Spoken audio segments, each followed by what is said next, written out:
Hi, I'm Stevie. This is 50 for 50, and today I'm looking at Shang-Chi and the Legend of the Ten Rings. So, Chinese New Year. So, here's my thought process. I have to pick a movie that inspired me so that I can write about it to coincide with Chinese New Year 2024, which is the Year of the Dragon. So, my first thought is Crouching Tiger, Hidden Dragon. But I'm not a fan of the movie. Sorry. Then Enter the Dragon. Bruce Lee, the Little Dragon. Love it, but too obvious, with Bruce Lee being known as the Little Dragon, and of course, Dragon in the title. Then Fist of Fury, another Bruce Lee movie, and a favourite of mine. But it's not really so appropriate for this 50 for 50. Way of the Dragon, Bruce Lee again. Hero, Yimou Zhang's masterpiece that I truly love. Great storytelling and an awesome movie. Jet Li, Tony Leung, and Donnie Yen. As perfect as a martial arts epic as you can get. I had settled on House of Flying Jaggers, Yen Zhang's awesome movie with incredible colours, a great story, and brilliant martial arts action. Then I watched Aquafina is Nora from Queens, which reminded me of how much I loved Shang-Chi and the Legend of the Ten Rings. So here's my Chinese New Year and Marvel Cinematic Universe entry. It was going to originally be Iron Man 2. Now my fiance and I have celebrated Chinese New Year every year since we met, and I love the culture and the food. Both being a vegetarian and a picky eater, Asian food is something I enjoy. So all that being said, here are the reasons why Destin Daniel Cretton's Shang-Chi and the Legend of the Ten Rings is here on my 50 for 50.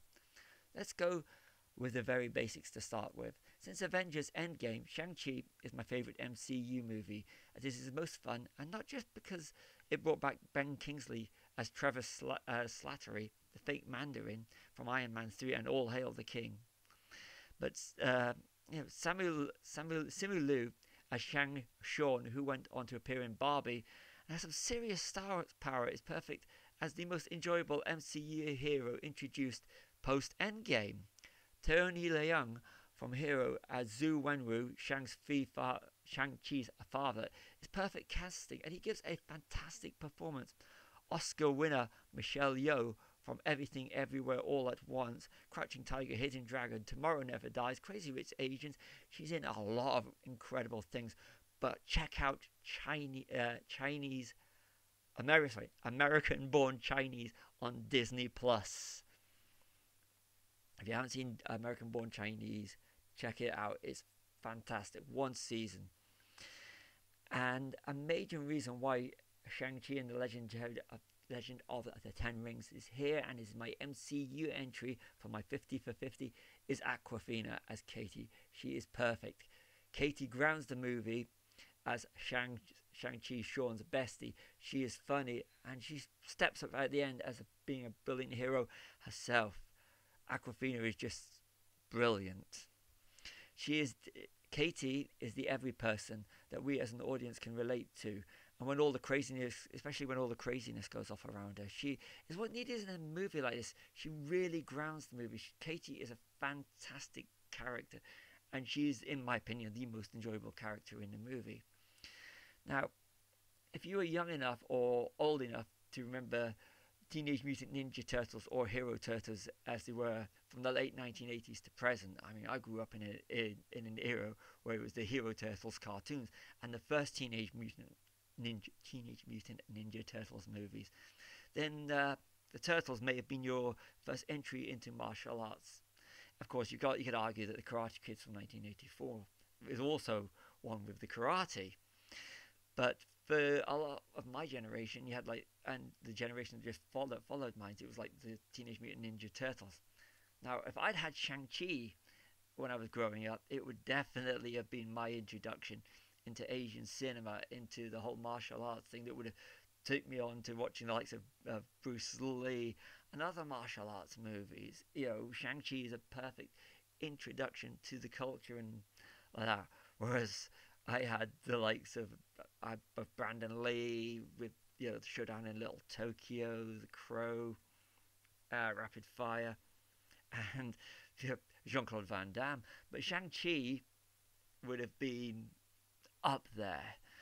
Now, the villain of Shang-Chi in The Legend of the Ten Rings, Shang's dad, Zhu Wenwu, the Mandarin, not the Mandalorian, the Mandarin, who puts his rings away for love, and then brings them back out to try and save his wife, who he believes is alive and being held captive. I love when a big bad is motivated by something other than money, power, and world domination. So I have a soft spot from the likes of Zhu Wenwu and Thanos and Magneto. They're relatable bad guys. They don't do it just for power and money.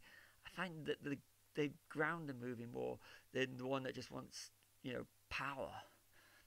Now, another beautiful thing about Shang-Chi and the Legend of the Ten Rings is the dragon, the Great Protector.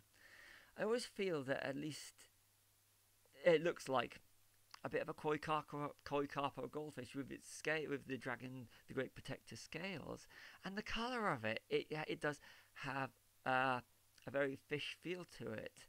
And if I didn't already have a fish pond, I would have gone out and bought goldfish and created a pond just after watching it, because I did love the colours and And I found out that apparently a koi carp are a symbol of strength, perseverance, love, bravery, and dedication, which all fits into the spirit of the movie, as well as the role of the Great Protector, the dragon, within Shang-Chi and the Legend of the Ten Rings.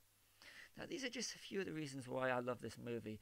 It is a very enjoyable story, and it does stand out amongst all the superhero movies and comic book movies that have come since Avengers Endgame. But what I'm going to do is I'm going to end with a quote that I really enjoy from this movie, from Weipu. She says to Katie, "If you aim at nothing, you hit nothing." I think that's a really good lesson. I'm Stevie. This has been my 50 for 50 Shang-Chi and the Legend of the Ten Rings. Hope you've enjoyed. Like, subscribe to the channel. There will be more 50 for 50. See you all soon.